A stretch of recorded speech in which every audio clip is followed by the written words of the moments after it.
You know, you start praying that way, and guess what? Like I said Wednesday night, stuff will happen. God's answer to our prayer is very different than we're looking for sometimes. You ever experience that? Oh, you prayed, God, I need you to you move in a situation. And next thing you know, you're flat in your face. Yeah. Well, you know, God just might be answering your prayer. He might be taking a situation so incredibly out of your hands. So, well, what's the word? I'm lost for words there. But anyway, so completely out of our hands that we come to the place that we needed to be to start with. When we don't just say, oh yeah, I know I can do nothing without Him. It's a nice little sweet confession we all have. We know that. Where we say, oh my God, I can't do anything. And it becomes a reality. It dawns on us. I really can't do anything. I really am just as helpless as He said. But all is not lost. My hope was never in me to start with. It was always in Him. He's just bringing me to that place where I can let go and say, all right, God, it's up to you now. That's what He wanted in the first place. You think He's mad at you because you failed and you messed up and you couldn't do it? No. He knew that to start with. The problem is we didn't. And you know, we mentioned some examples the other night about God being the God of the impossible. You know, just being a light in the world is an impossibility, but it affects every area of our lives. And very often when we begin to pray and when God begins to work to execute His plan, not ours, but His plan, the first thing He's got to do is to get us to the starting line. What's the starting line? I can do nothing without Him. And most of the time, that's not where we're at. We're not even ready to run the race. We're not even at the starting gate. We're not even dressed. We don't have our track shoes on. He's got a lot of work to get us off the couch and up to the starting line, ready to say, okay, Lord, I'm yours. I'll do what you want, but I know that I can't do any of this in myself. Well, it seems like we don't learn that except by experience somehow. Maybe you do. I've never been able to. God has to put us in experiences where He proves this principle to the point where we know we can look back and say, I was in an impossible situation and God was faithful and He brought me through. I found strength I did not have. There was no way.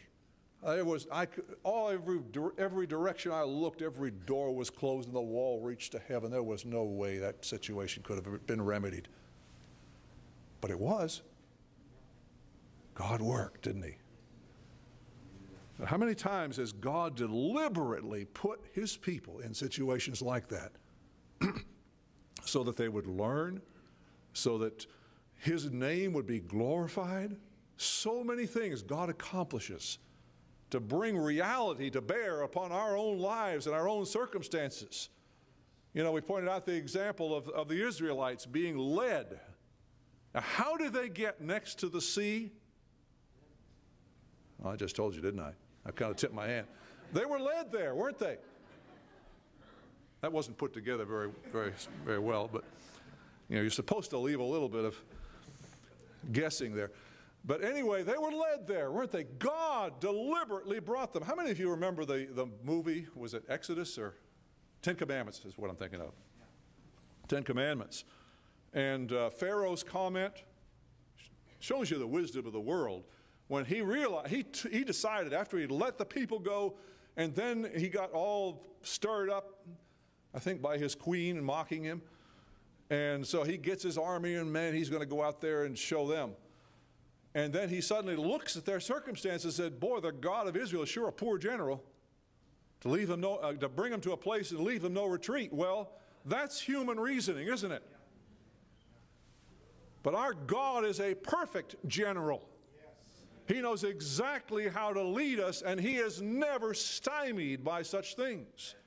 There is nothing that He cannot do. First place, he could have gone like that, and the Egyptian army would have disappeared, as far as that's concerned. I mean, you know, what kind of limitation does an infinite God have? None. He just wants us to understand that and to come to a place where we are willing to let him work things out and do it his way. That's often our problem. Oh, this is, God, I need you to do this. And here's a great way. I'd like to suggest that you do it this way. Well, you know, he delights in ignoring such suggestions and surprising us so that we know it was him. I mean, we can't even rely on our own suggestions, our own wisdom and such things. God just, he never does things the same way twice, does he? Seems like. Oh, we try to reduce everything he does to a pattern. Okay, now I know how he works. I got the formula. Let's apply this to everybody. We go around telling everybody, this is how God's going to solve your problem. No, it isn't. God's got something. I mean, he just isn't limited by our way of thinking. And of course, you know what happened, how God opened the sea. But you know, he could have brought them out in a lot less dramatic way. But you know, all of history remembers what he did and the greatness of his power. And you look, you follow all the way through Scripture. You see story after story after story after story after story after story where the same principle works. Jehoshaphat wasn't just attacked by a marauding band where he could just send out a few people and say, take care of this while we sit here and have, you know, play games. The army that came against him was so overwhelming, there was simply no way. I mean, all he could do was throw up his hands and say, there is no natural way, no strategy we can employ, nothing we can do about this circumstance. It's out of our hands. Well, how did it get to that place? Did God slip up? Was God looking the other way and the devil slipped one in? No. God wanted to glorify himself in the eyes of the people. He's the one who allowed that heathen king to mount up this immense army and to come thinking, oh, I'm going to seize all they have. That's a beautiful land that God's given his people, but it's going to be mine because we have superior forces with which to fight. Well, he didn't know who he was up against, did he? But Jehoshaphat knew what to do, didn't he? He didn't plan and strategize and say, well, we're going to go down fighting. We're, you know, to get the cheerleaders going. Let's have a rally here, and we're just going to, whatever we do, we're going to go down fighting.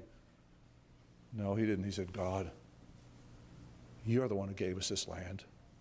We're here because of your promises. We're here to glorify your name. Oh, God, you see what they're doing. They're coming to cast us out of your... You just put all the responsibility back on God. Said, God, we don't know what to do. Our eyes are on you. Wouldn't that be a good strategy for us every day? You know, we just think that applies to the big stuff.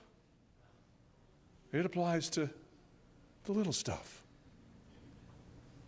You think God could use us more if we learned more of this in practical application? I believe he could. But oh, we know the story of what he did. I mean, he didn't even give them a brilliant strategy. He gave them something that looked utterly ridiculous. Now, all you choir members, how would you like to go out in front of the army? And not with no sword now. You don't get a sword.